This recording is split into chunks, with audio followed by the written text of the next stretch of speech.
Guys पहले के ज़माना में जो ट्रकें चलती थी पहले बहुत पुरानी, आज भी चल रही है। हम कब दिखाते हैं।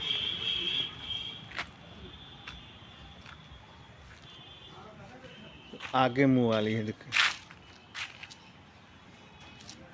ये कि है, एक वो भी है जो गाड़ी के पास पड़ी है। ये सरकारी गाड़ियाँ है सब।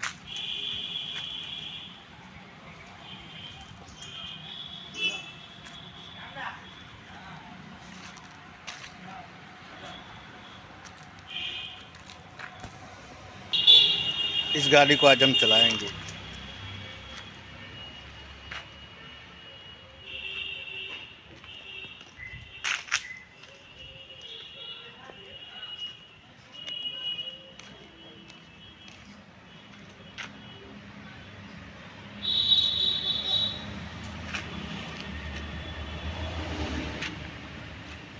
वीडियो पसंद आए तो गाइस लाइक करना।